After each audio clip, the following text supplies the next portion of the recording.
What's up, meatbags? It's the often imitated, never duplicated, chosen one of CG, Chicano Stanley, and of course your HOA CG Suburbs president. And today we're talking once again about Achromatic Chronicles Green Rippasend disaster. And it is a disaster. We have more information, more facts. We're going to go over it and tell you why this campaign is doing horribly, despite what Rippaverse, what Eric July, what his fans, and what Jay David himself might tell you. But before we get into that, let me remind you to like the video, subscribe to the channel, and of course, share this with all your friends. Okay, here we are at the campaign. As you can see, it has a goal of $50,000. It hit $51,242 with 1,325 books sold. Looks good to me, Tony. What are you talking about? How is this a disaster? It looks fantastic. Well, as you know, it is not doing much better than the original campaign. The original campaign at this point in time had about 47,000. I think it hits 50,000 in the next 2 days of the original campaign. So it's a little bit ahead. So we've pulled a little further ahead of the original campaign. Last time we talked about it, was $2,000 ahead. Now it's about $5,500 ahead. So it is doing a little bit better. Eric July did a big push for it. However, when we crunch the numbers, when we look at what is actually going on, it's going to tell a completely different story. And you guys are going to be flabbergasted almost as much as I was. All right. So what's going on? What's the deal? So we got 1,325 books sold. Now, the cheapest option for a book on this campaign is $30. Now, if you scroll down, you can see that the main book is $35 for the cheap one, $35 for the secondary cover, and then there's a $50 cover. Now, on the original blue book, there is a $30 book, there's a $35 book, and there's a $50 book. Okay. Then, of course, you got the 3 CGC graded comics ranging from $125 to $150. Then you got the 3 CGC graded blue comics, $125 to $150. Then a coloring book for $15. We also got an $8 stress ball, an $8 green stress ball. We got a $30 t-shirt, another $30 t-shirt, another $30 t-shirt. Look at that. And lastly, we got the I Want It All, which is going to run you $750. We got the $82 shirt pack, $110 green book bundle, and the $60 catch-up pack, and the $92 collector's pack. All right, so that's all the options for what's going on. So how are these numbers looking bad? Well, as I said, there's one book. You can buy the book, the blue one, for $30. If you buy the catch-up pack, then you also get the blue and the green. So 2 books, $60. So that's $30 each book. So those are the only 2 ways you can get a $30 book. Okay. Now, this says total sales. Okay. Total sales. Doesn't say book sales, it says total sales. But let's suppose that the only books sold were the $30 versions, whether it's they bought the original blue or they bought the catch-up pack. Let's just assume everyone bought catch-up packs, right? So 1,325 books sold at $30 each. It's going to get you a grand total of $39,750, which means there's only $11,492 left to be spent on other things, other t-shirts, stress balls, and the coloring book. Okay, so he's only made $11,000 in other merch. But if you notice, I said that's only if they spent $30 each book, which means they wouldn't have sold a single CGC graded. They wouldn't have sold a single $35 book or a single $50 book. Now, that's probably not what's going on, right? They probably sold more than that. So if we go say, hey, maybe they sold $35 books, right? So again, we do the math, that's $46,375, which leaves us only with $4,867 left over. So again, now, if all they bought were $35 books, you've only sold less than $5,000 of other merchandise. And again, that's saying that they didn't buy any CGCs, they didn't buy any of the more expensive covers. Guys, are you starting to get it? Is it starting to click? The books sold. If this is a total sales of all items, then they've sold very little merchandise other than the books. Very little. Because just going at the 2 lowest options, right? The $30 option or the $35 option, we're already only $11,000 or $4,800 difference between the total sales and the book sales, right? So that means they've sold very little of the other things. Now, if they've sold the comic book, the coloring book, rather, as part of the book sales, if this is included in the book sales, then man, things are getting even worse, because now the amount of actual books sold, right, the amount of actual comics, the amount of actual green sold is going to dramatically drop. Jay, what's going on? I mean, 1,325 books sold should be fantastic, but when you're selling 3, 6, 9, 12, maybe 13 if you count the coloring book, 13 different options for books, this becomes a really, really tiny number. And again, if that total sales is not including merchandise, if there's a secondary number that we don't know, if there's another number, then obviously we're being lied to. We're being told that the campaign numbers are not accurate, right?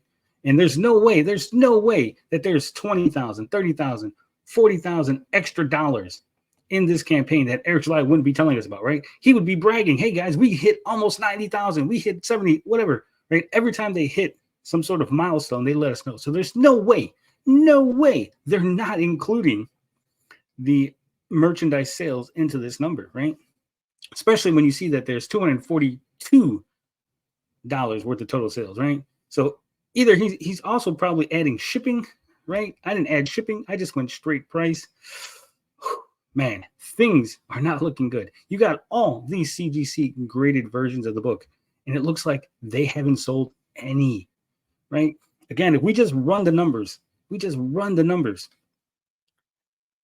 at $35 for most books, and then we say all the other books, it's only the $35 versions and the cheapest CGC graded version. If we go that way, if we go that route, then that means only 54 CGC graded comics were sold, spread out over 6 different versions. That means there's 9 each. Eric, what's going on? Jay, what's going on? How can you call this a success? How can you call it a success when your average spend on books, if we just go by these numbers, if we just pretend like this total sales is only total book sales, your average spend is $38.67. When you have multiple options that are way over that, $125 options, $150 options, $92 options, guys, it's not looking good. It is not looking good for the Rippaverse. It's not looking good for the Rippasend. Jay, this was probably a huge mistake. Again, the numbers, if you just look at the numbers, just look at 51,000, you're going, oh my God, that's great. Jay's doing good. He's on track to make more money. But then when you start looking at the options, when you start looking at all the other factors in this campaign, it is insane to think that this is a good number. It is ridiculous to call this some sort of win. Numbers don't lie, right? I'm not, this is not some sort of me thinking, right? It's not a feeling I'm having. These are facts. These are just breaking down numbers and going, if this amount of books sold for this amount of price, this is what it would come out to be. And like I said, it looks like either they're not selling any CGC grades, they're not selling any of the more expensive covers. It looks like to me, you're going to have a ton of leftover merchandise. Now, I don't know how CGC works exactly. I don't know if you have to send a minimum amount, right? Can he send just like 9 copies of a book, 1, 2, if they only have a couple, or is there going to be a minimum? I looked at the actual campaign, I went in there. Unlike the other ones where they said they were limited to 500, limited to 100 or whatever, these aren't limited. You could keep buying. I literally filled up my cart with like 9,000 copies of one of these CGC graded. So there's no limit. There doesn't seem to be a limit on the website for you to be able to buy CGC graded, which again, I don't know if that means they haven't sent any. I don't know if they have no plan to send a specific number. But again, this does not bode well for the final result. Also, you got to note that the campaign for the original Blue only ran, I think, 30 days. And in those 30 days, it hit 100 and something thousand. This doesn't end until January 7th. So this is an extended campaign compared. It's like twice as long as the last one. So if you don't hit twice as much, you should probably hit at least 4 times as much, considering the amount of merch, considering the amount of extra stuff, the CGC grade you didn't have on the original. And the original campaign had cheaper options. See, that's the other thing that people don't talk about. See, because Jay was offering discounts. If you buy 2, right, the book was a set price. But if you bought multiple copies, you got a cheaper price. As you can see, $35 for just the book. But if you went for the 2 graphic novels, they were $50, which means they were $25 each, right? If you went for the buy one, give one, it's also $25 each. They had bundles. They had some sign, but they had the 10 donated to charity. Again, $200. That's $20 each, which is a $15 discount over just buying one for yourself. So with all these discounts, with all these options to get a cheaper book, he still managed to raise $69,000 on the first campaign before, giving you a second chance and hitting it up to $107,000. There are no options to get a $20 book in the current campaign. There are no options to get a $25 book in the current campaign. The cheapest option, the $30 version, if you get the catch-up pack. Again, I'm not saying this to denigrate Jay. I'm not saying this to say that he's doing this, he's grifting, whatever. None of this has anything to do with Drunk 3PO or his book or the quality therein. All this has to do with whether or not Rippasend is a success, whether or not Rippasend is a good option for indie creators. Judging by the previous campaign compared to this campaign, which is the only thing that we can do, right? The only campaigns we have are Jay's previous book, this book. The previous book didn't use Rippasend. This one is. The previous book had certain options. This one has different options. We can only compare what we have, the facts in front of us. And right now it's looking like Rippasend disaster. Does not help, does not increase your selling power, does not increase your promotional power, does not increase your reach. Guys, I got to call this. I got to say, I know people are like, Tony, you got to wait till the campaign ends. You got to wait till the final numbers. But unless something spectacular happens in the next couple of days, I'm pretty sure this is it. This is a failure on multiple fronts. Guys, Rippasend offers no value to its customers at the current time. I'm sorry to say this. I'm sorry to report this, but it is the truth. It is facts. It is laid out in front of you. You can do the math yourself. Trust me, no value added. Jay would have been just as good if he just went on his own. Just as well off if he didn't use Rippasend and pay the exorbitant fees that Razorfist told us all about. But let me know in the comments what you think. Am I off? Am I off base? Is this a success? Am I just a hater who doesn't like that the Rippaverse is expanding to Rippasend? Like I said, let me know in the comments. And as always, love, peace, booty grease. I'm out this bitch.